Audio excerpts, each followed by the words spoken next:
If there are plot holes in Dragon Ball GT, these are not it at all. This video dropped about 6 years ago, and I've seen a lot of people still using these very same arguments to try to claim that GT has these quote-unquote plot holes. But these are not plot holes if you just literally watch the show, you know what I'm saying? Anyways, I don't want to bore you guys with a long intro, and much respect to Expert Games, but let's get straight into the video. Dragon Ball GT has the unfortunate reputation of being the black sheep within the Dragon Ball franchise. Now, you could argue that it's because of the bad writing. However, another reason people dislike GT so much is because of the amount of plot holes, inconsistencies, and just plain head scratches within the show. So today I'll be mentioning 10 of the biggest plot holes that stood out to me while watching Dragon Ball GT.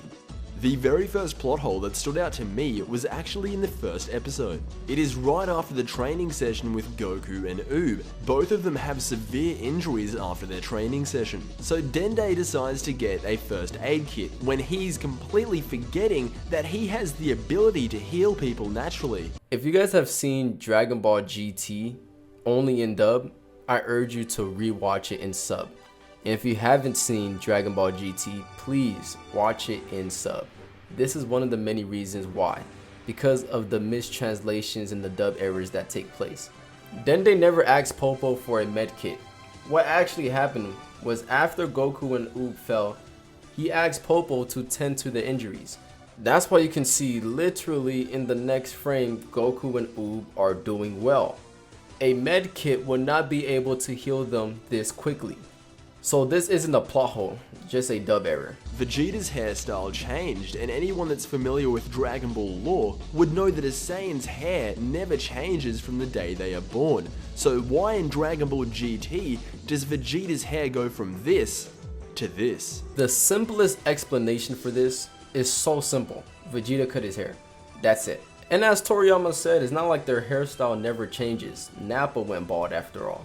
The state of the Saiyan's hair are also the same as Earthlings. So yeah, this also is not a plot hole. Oob actually wore a helmet in the Tenkaichi Budokai, aka the World Martial Arts Tournament. And again, anyone that's familiar with the rules of the World Martial Arts Tournament would know that you cannot have any outside protection. That is why when Gohan was going to compete in the Great Saiyaman saga, that he had to get Bulma to redesign his Saiyaman outfit, because his original outfit actually had a helmet. Oob wearing a helmet is also not a plot hole.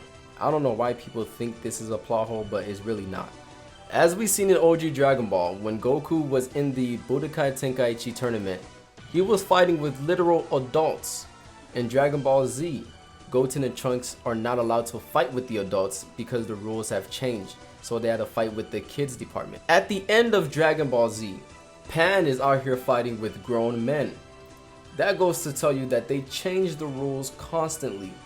So the logical conclusion to come to is that they changed the rules in the martial arts tournament where fighters are allowed to wear headgear. It's just that simple. So Dragon Ball GT has done a very good job so far of breaking Dragon Ball lore. However, it has only been very minor stuff so far. But this next plot hole had me scratching my head for years.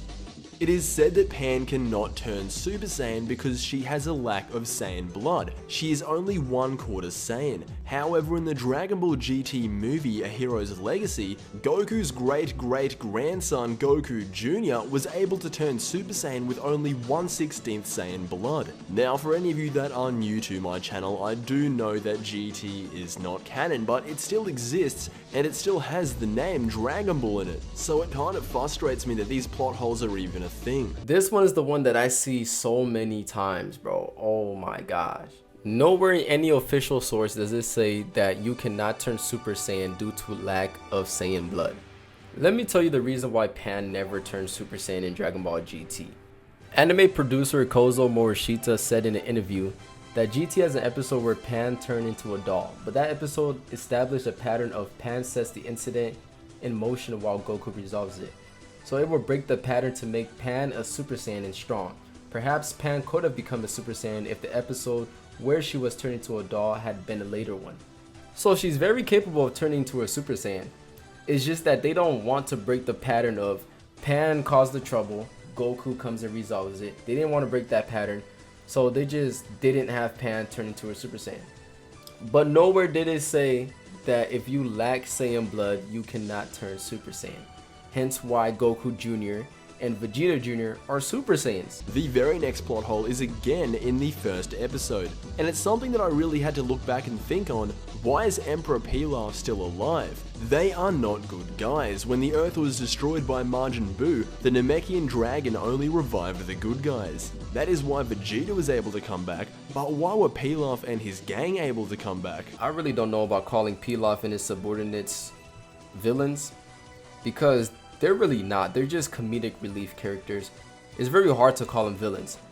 And if Vegeta is able to come back to life after killing countless people, I'm pretty sure that it's reasonable to assume that Pilaf and gang are able to come back to life as well. So that's not a plot hole. The Black Star Dragon Balls were a complete mystery to everybody, up until the very first episode of GT. However, that's strange because they were able to be detected by the Dragon Radar. If you consider how dangerous the Black Star Dragon Balls are, for those of you that don't know, once you use them, the planet that you use them on will self-destruct, unless you gather up the Black Star Dragon Balls again and bring them to the exact planet that you used the wish on. And you have to do it within 1 year. So why didn't any of the Kais warn them about the Black Star Dragon Balls? I mean, King Kai literally in the first episode warned Goku and everybody else about what the Black Star Dragon Balls do and how it spreads out into the galaxy. That's literally how this whole hunt for the Black Star Dragon Balls arc even started, so yeah, it's not a plot hole. Trunks gets severely injured in a car crash. I am being completely serious. You would think that he just got out of a massive battle with Cell, Frieza. Who would have thought that a simple car crash has more destructive power than some of the villains that we have seen in the series? Oh boy, this is not a plot hole either, bro. Like, come on. If your guard is down and you're not using ki, of course you're gonna get injured by the most basic things. Like, Goku was hurt by a little rock. You know what I'm saying? So I wouldn't really call that a plot hole either. Like, this is just already things that's been established that they're just reusing within the anime. When Oob fuses with Majin Buu, it is stated that all of Majin Buu's abilities, techniques will transition directly into Oob. That includes his healing ability, and if Oob had a healing ability the entire time, why didn't he use it in the battle against the Shadow Dragons? Yeah, Oob got some of Buu's abilities, not all of them. And I'm pretty sure it wasn't stated anywhere where it says that he had all of his abilities. And also, due to Oob being human and Buu being a mystical creature or a magical being, he doesn't have like the same properties to move around like how Buu was moving. So yeah, he wouldn't have the exact same abilities that Buu had. So this is also not a plot hole. In the official Dragon Ball canon, the bad guys, once they are dead, they cannot keep their bodies. This has been stated many times throughout the official Dragon Ball manga. So why in the Super 17 arc do we see villains like Cooler, Android 19, Nappa return with their bodies? These are all villains that in some way threaten the Earth. There is one exception to this, and that is Frieza in the Revival of Earth movie. For those of you who haven't seen it, at the beginning of the movie, Frieza is actually in his mecha form with his body, and that is actually part of the Dragon Ball canon. This is quite easy to explain. Despite people actually think that this is a major plot hole, it's really not. We know that Dragon Ball GT is going based off of the anime only and the movies, not based off of the manga. And we know this because, as in what I just said, in the filler arc, Krillin was able to hurt Goku with a rock, off guard. In Dragon Ball Z, the Buu arc, we literally see the villains in Hell watching Goku versus Buu on TV. So this is not a plot hole. Like, this was already established in the anime of Dragon Ball Z.